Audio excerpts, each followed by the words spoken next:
Howdy folks.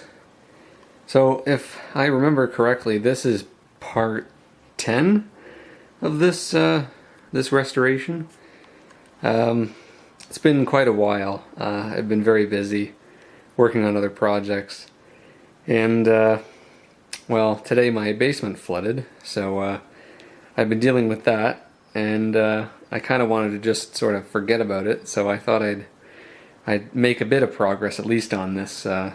So what I did was I took the chassis out, and I took the turntable out, so they're not in there. I actually found a pretty good way of getting it out. I mean, the best way I can think of it. Basically, I have a box that's exactly the same height as what's underneath the chassis, and you shove that under there.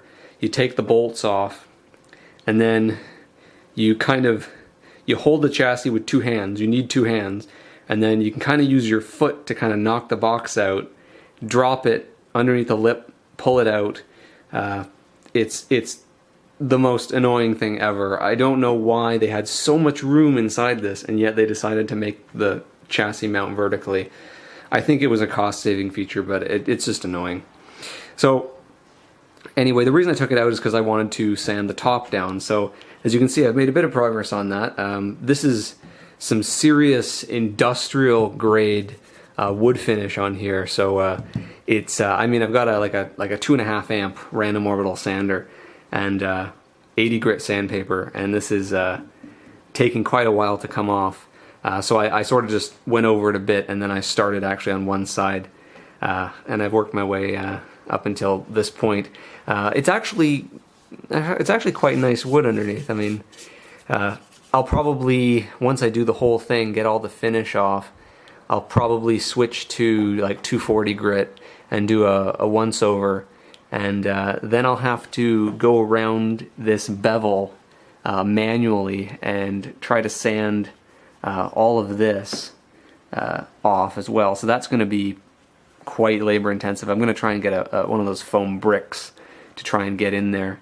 And once I do that, I'm going to stain and seal this. And I was trying to figure out what kind of stain to use. They call this Swedish walnut on the back, and just by eye, looking at swatches and stuff, it seems that the closest that's made now is called Special Walnut.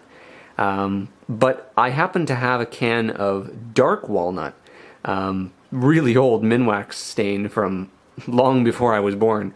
And I thought I would try that. So that's what these dark patches are.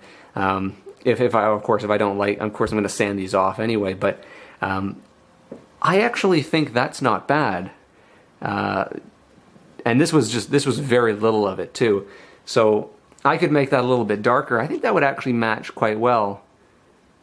So I don't think I'm going to actually need to go out and get any more stain. I think I'll just use the dark walnut.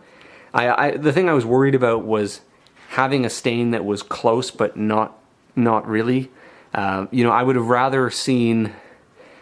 The reason why I was debating was I'd rather see it to have like something completely different, like far too dark or far too light, and that gives it sort of a two-tone appearance.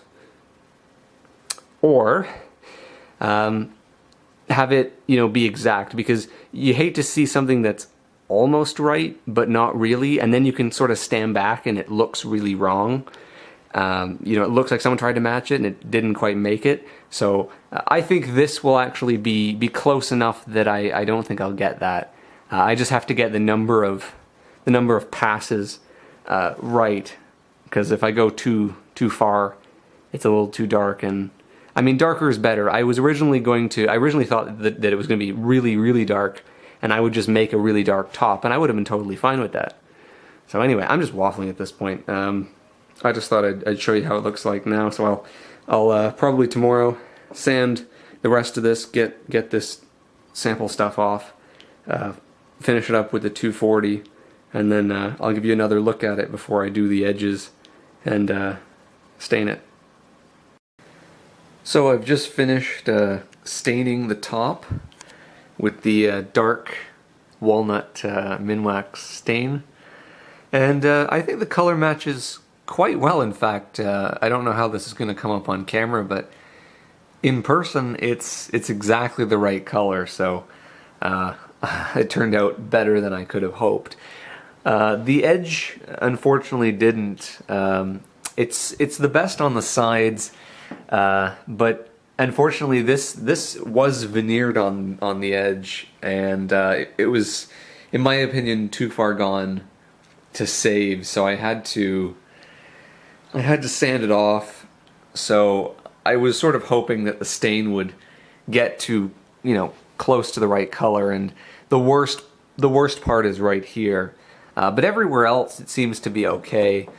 I may, depending on how I feel, I might try to go over it again after it's dried and see if I can make it a little bit darker, but I doubt I'll be able to.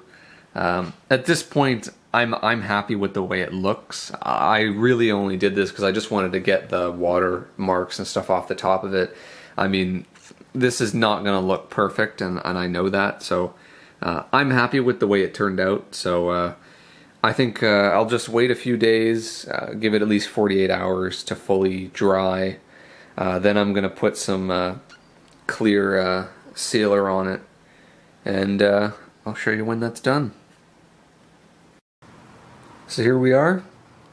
I've just finished with the Varathane, and it's all dry now.